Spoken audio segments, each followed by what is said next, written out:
Welcome to Everest academy. Seek the peak with us. நமக்கு இந்த time work சம்னாவே நமக்கு வந்து ரொம்ப ஒரு மாதிரி இது எப்படி போடுறது, என்ன பண்ணாலும் ஆன்சர் வர மாட்டேங்குது, ஃபார்முலா மறந்துடுது, ஏதாச்சும் ஒன்று மறந்துடுது. ஃபார்முலாவே தேவையில்லை, நான் எல்லாமே ஃபார்முலா இல்லாமல் டீட்டெயில்டாக ஷார்ட்கட்டில் எப்படி கிளியர் பண்ணுங்கிறத மட்டும் சொல்லித்தரேன். இந்த 2025 நீங்கள் டைம் ஒர்க் சம் கேட்டால் ஒரே ஃபார்மேட், எல்லாத்துக்குமே ஒரே ஃபார்மேட். வரிசையாக நான் வந்து இந்த ஃபார்மேட்டை சொல்லிக்கிட்டே இருக்கேன், சரிங்களா?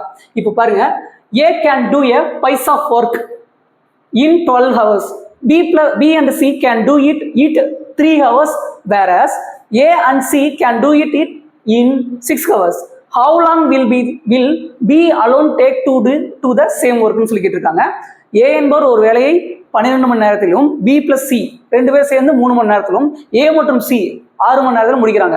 B மற்றும் தனியாக அந்த வேலையை எப்படி முடிப்பாங்கன்னு சொல்லி கொஸ்டின் கேட்டிருக்காங்க. நீங்கள் ஃபார்முலா இது போனீங்கன்னு வச்சுக்கலே, அரை மணி நேரம் பெரிய ஈக்குவேஷன் 2 பேஜுக்கு எழுதி கண்டுபிடிக்கிற மாதிரி இருக்கும். எதுவுமே தேவையில்லை, அழகா நான் சொல்லித்தரேன். எப்படின்னு பாருங்க. ஃபர்ஸ்ட் ஏ என்பவர் ஒரு வேலையை எத்தனை நாள் முடிப்பாரு? ஏ அலோன், ஏ வந்து 12 மணி நேரத்தில் முடிக்கிறாரு. பி பிளஸ் சி எவ்வளோ நேரத்தில் முடிக்கிறாரு? 3 மணி நேரத்தில். பி பிளஸ் சிங்கிறது 3 மணி நேரத்தில், 3 மணி நேரம். ஓகே, அதுக்கப்புறம் என்ன இருக்காங்க? ஏ பிளஸ் சி. ஏ பிளஸ் சிங்கிறது எவ்வளோ நேரத்தில் முடிக்கிறாங்க? 6 மணி நேரத்தில் முடிக்கிறாங்க. எது கேட்டாலுமே இந்த மாதிரி எடுத்து எழுதணும்னா மீசியமாக கண்டுபிடிச்சிங்க. என்ன கொடுத்தாலும் சரி மீசியமாக கொடுத்துருங்க. மீசியமான என்ன வரும்? 12, 3, 6 கண்டுபிடிச்சா எவ்வளோ வரும்? 3 முன்னாங்க 12, 1 3 3 2 3 6 மறுபடியும் 2 1 1. அப்போது 2 6 6 2 12. அப்போ எல்சிஎம் என்ன வந்திருக்கு? 12ன்னு வந்திருக்கா? இதை மேலே போட்டுருங்க. எல்சிஎம்ங்கிறத 12 வந்துச்சுன்னா மேலே போட்டுருங்க. மேலே போட்டதுக்கப்புறம் இதையும் டிவிஷன் பண்ணுங்க. 12 டிவிஷன் பை 12னா என்ன வரும்? 1. இதுதாங்க திறன், இதுதான் வந்து எஃபிசியன்சி. அப்போ ஒரு நாளைக்கு 1 பங்கு வேலை செஞ்சாரு அப்படின்னா 12 நாள்ல 12 பங்கு வேலை செஞ்சிருவாரு. இது பங்குன்னு சொல்லிக்கங்க, இது பங்கு, அதாவது எஃபிசியன்சி. இது ஒரு இண்டிவிஜுவல், ஏவோட இண்டிவிஜுவல் பங்கு வேலை. சரி, அப்போ 12/3னா எத்தனை? 4. அப்போ பியும் சியும் சேர்ந்து ஒரு நாளைக்கு எத்தனை பங்கு வேலை செய்யறாங்க? 4 பங்கு வேலை செய்யறாங்க. அப்போ எத்தனை பங்கு வேலை இருக்கு? 12 பங்கு வேலை இருக்கு. அப்போ பி பிளஸ் சி சேர்த்து எத்தனை நாள் முடிச்சிருவாங்க? 3 மணி நேரத்தில் முடிச்சிருவாங்க. இங்க மணிக்கணக்கா 3 மணி நேரத்தில் முடிச்சிருவாங்க. ஏ பிளஸ் சினா 6/12ன்னு வருதா? அப்போ எத்தனை வரும்? 2. அப்போ இவங்க எத்தனை பங்கு வேலை செய்யறாங்க? 2 பங்கு வேலை செய்யறாங்க. ஏவும் பி சேர்ந்து 2 பங்கு வேலை செய்யறாங்க. இப்போ நமக்கு என்ன கேட்டிருக்காங்க?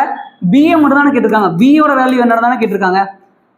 இப்போ என்ன ஷார்ட்கட் அப்படின்னா, ஏவோட பயனுறு திறன் என்ன? ஏவோட ஒரு நாளைக்கு 1 பங்கு வேலை என்ன? ஒரே 1 பங்கு வேலை தான் செய்யறாரு. இங்க என்ன இருக்கு? ஏ பிளஸ் சிங்கிறது வந்து எவ்வளவு இருக்கு? 2 பங்கு வேலை இருக்கு. அப்போ ஏ பிளஸ் சில இருந்து ஏவை மைனஸ் பண்ணோம், நமக்கு என்ன கிடைச்சிரும்? சியோட வேல்யூ கிடைச்சிருமா? அப்போ ஏ வந்து என்ன இருக்கு? ஏ 1 இருக்கு. ஏ பிளஸ் சிங்கிறது எவ்வளோ இருக்கு? 2 இருக்கு. அப்போ 2 - 1னா நமக்கு எவ்வளோ வரும்? ஏ மட்டும் தானே கிடைக்கும், சி மட்டும் தானே கிடைக்கும். C equal to 1. அப்போ சி ஒரு நாளைக்கு எத்தனை பங்கு வேலை செய்யறாரு? 1 பங்கு வேலை தான் செய்யறாரு. இதுல இருந்து இதை கழிச்சிருக்கேன், அவ்வளவுதான். அப்போ சி 1ன்னு கண்டுபிடிச்சிட்டோம் அப்படின்னா, அப்போ பி பிளஸ் சின்னு இருக்குல்ல, இங்க எத்தனை இருக்கு? B plus C. B plus C எவ்வளோ இருக்கு? பி பிளஸ் சி 4 இருக்கு. 4 பங்கு வேலை செய்யறாங்க. அதுல இருந்து சியை மைனஸ் பண்ணிட்டோம், நமக்கு என்ன கிடைக்கும்? சியை மைனஸ் பண்ணிட்டோம்னா நமக்கு என்ன கிடைக்கும்? பி மட்டும் கிடைச்சிருமா? சியோட வேல்யூ என்ன கண்டுபிடிச்சோம்? 1 இப்பதான் கண்டுபிடிச்சோம். அப்போ இதுல இருந்து இதை மைனஸ் பண்ணோம் அப்படின்னா பியோட வேல்யூ மட்டும் எவ்வளவு வருது? 3ன்னு வரும். அப்போ பி மட்டும் ஒரு நாளைக்கு எத்தனை பங்கு வேலை செய்யறாங்க? 3 பங்கு வேலை செய்யறாங்க. ஈஸியா கண்டுபிடிச்சோமா? பி மட்டும் எவ்வளவு பங்கு வேலை செய்யறாங்க? 3 பங்கு வேலை செய்யறாங்க. அப்போ பி ஒரு நாளைக்கு 3 பங்கு வேலை செய்யறாங்க அப்படின்னா மொத்தம் எத்தனை பங்கு வேலை இருக்கு? 12 பங்கு வேலை இருக்கு. அப்போ 12 டிவிஷன் பை 3 போட்டா 4 மணி நேரத்துல பி வந்து அந்த வேலையை முடிச்சிருவாங்க. 4 மணி நேரங்கிறது எங்க ஆன்சர் இருக்கு பாருங்க. Answer option C. ஒரே ஒரு எல்சிஎம் எடுக்கிறோம், எல்சிஎம் எடுத்தாலே ஆன்சர் அங்கே வந்துருச்சு. இதுக்கு மேல எந்த கொஸ்டினுக்கும் நீங்க வந்து தேவையில்லாம ஃபார்முலா மனப்பாடம் பண்ணிட்டு இருக்காங்க. ஃபார்முலா தெரிஞ்சு வச்சுக்கீங்க, ஆனா ஃபார்முலா மனப்பாடம் பண்ணிட்டு அதையே ஒர்க் அவுட் பண்ணணும்னு நினைக்காதீங்க. நம்ம ஒன்றும் 10th 12th எக்ஸாம் எழுதல, நம்ம எழுத போறது குரூப் 4. ஆன்சர் ஃபைன் பண்ணா மட்டும் போதும். தேங்க்யூ ஃபார் வாட்சிங்.